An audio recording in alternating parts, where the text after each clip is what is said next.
Situasi di Timur Tengah pada Maret 2026 telah mencapai titik kritis yang belum pernah terjadi sebelumnya.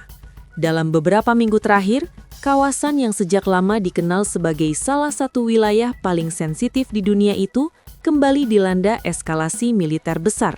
Ketegangan antara Iran dan Israel meningkat drastis setelah rangkaian serangan udara besar-besaran yang dilaporkan dilancarkan oleh Amerika Serikat dan Israel terhadap sejumlah target strategis di Teheran pada akhir Februari 2026.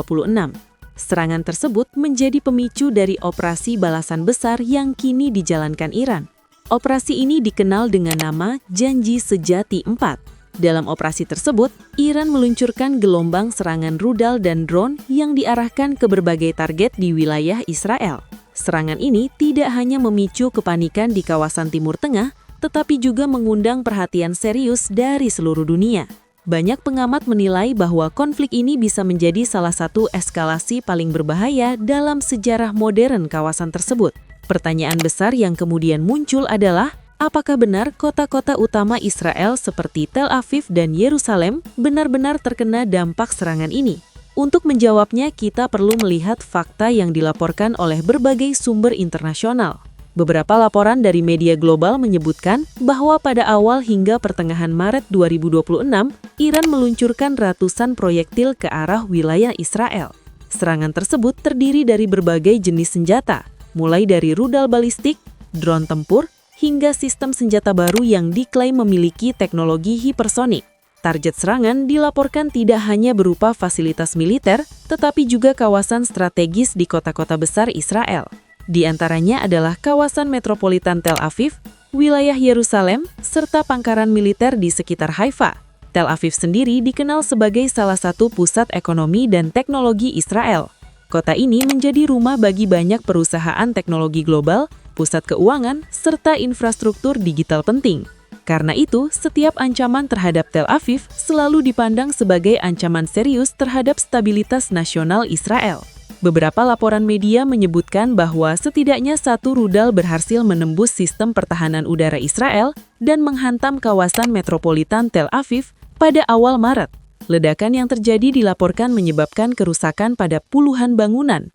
Beberapa gedung mengalami kerusakan struktural, sementara kebakaran besar dilaporkan terjadi di beberapa titik.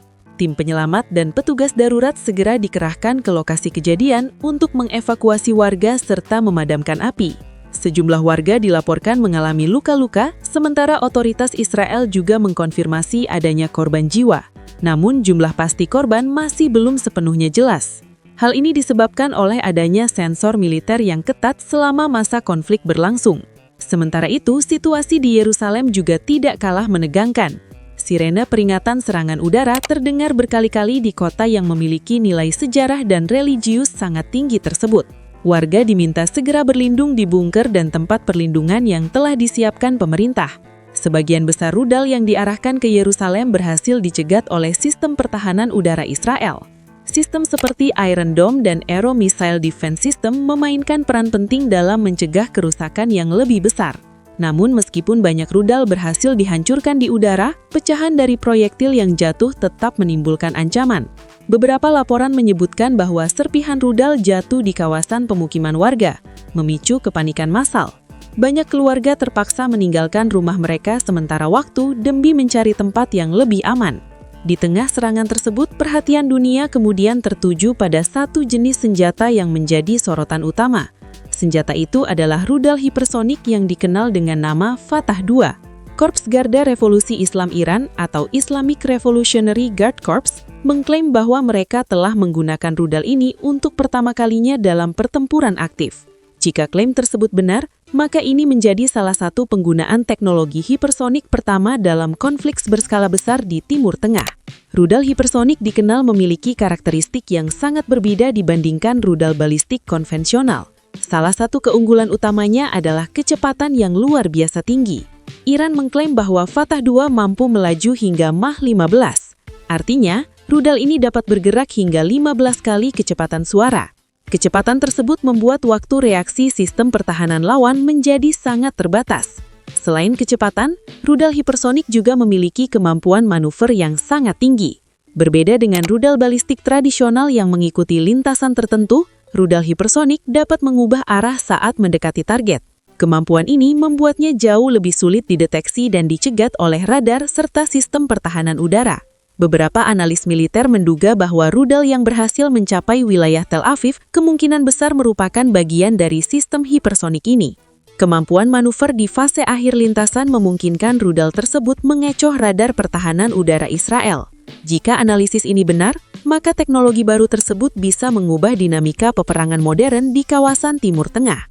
Di sisi lain, dampak psikologis dari serangan ini juga sangat besar. Media dan netizen mulai menggunakan istilah Israel membara untuk menggambarkan situasi yang terjadi di beberapa wilayah yang terkena dampak serangan. Visual kebakaran di pinggiran Tel Aviv dan kerusakan infrastruktur menjadi simbol dari eskalasi konflik yang semakin serius. Seorang petugas darurat yang berada di lokasi kejadian menggambarkan situasi tersebut dengan kalimat yang menggambarkan kepanikan warga. Menurutnya, banyak keluarga yang bergegas meninggalkan rumah mereka ketika sirena peringatan berbunyi. Ledakan terdengar berulang kali di kejauhan. Sementara tim penyelamat bekerja tanpa henti untuk membantu korban serta memadamkan api. Bagi sivil sendiri, situasi seperti ini tentu membawa tekanan psikologis yang sangat besar. Kehidupan sehari-hari tiba-tiba berubah menjadi penuh ketidakpastian. Sekolah ditutup, aktivitas ekonomi terganggu, dan banyak orang harus menghabiskan waktu berjam-jam di tempat perlindungan. Hingga pertengahan Maret 2026, otoritas Israel mengkonfirmasi adanya korban jiwa serta sejumlah warga yang mengalami luka-luka. Namun informasi detail mengenai skala kerusakan masih sangat terbatas. Selama masa perang, pemerintah sering menerapkan sensor militer untuk mengontrol informasi yang beredar demi keamanan nasional. Situasi ini juga memicu berbagai spekulasi mengenai apa yang akan terjadi selanjutnya. Banyak pengamat percaya bahwa konflik ini menandai babak baru dalam peperangan teknologi tinggi. Jika Iran benar-benar mampu menggunakan rudal hipersonik secara efektif dalam jumlah besar, keseimbangan kekuatan militer di kawasan Timur Tengah bisa berubah secara drastis. Sistem pertahanan udara yang selama ini dianggap sangat kuat, mungkin perlu menghadapi tantangan teknologi baru. Di pihak Israel sendiri, respons yang keras sudah mulai disampaikan oleh pemerintah. Perdana Menteri Israel, Benjamin Netanyahu, bersumpah bahwa negaranya akan memberikan balasan yang lebih mematikan terhadap setiap serangan yang mereka terima. Pernyataan ini menegaskan bahwa konflik kemungkinan belum akan mereda dalam waktu dekat. Sebaliknya, dunia justru khawatir bahwa eskalasi ini dapat berkembang menjadi perang yang jauh lebih besar. Dampak dari konflik ini tidak hanya dirasakan di Timur Tengah. Pasar global juga mulai merespons ketidakpastian tersebut. Harga minyak dunia melonjak tajam karena kekhawatiran terhadap stabilitas jalur energi internasional. Kawasan Gelug Persia termasuk Selat Hormuz merupakan jalur vital bagi perdagangan minyak dunia. Setiap gangguan di kawasan ini bisa langsung mempengaruhi ekonomi global.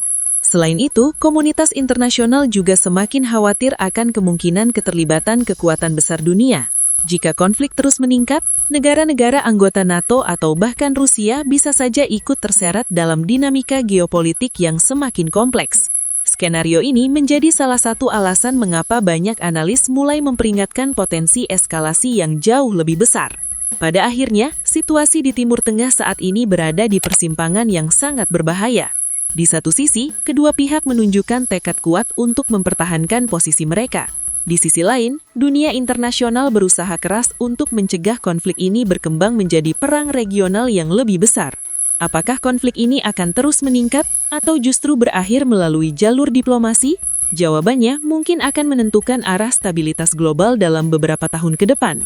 Dan untuk saat ini, dunia hanya bisa menunggu sambil berharap bahwa ketegangan ini tidak berkembang menjadi krisis yang lebih besar lagi.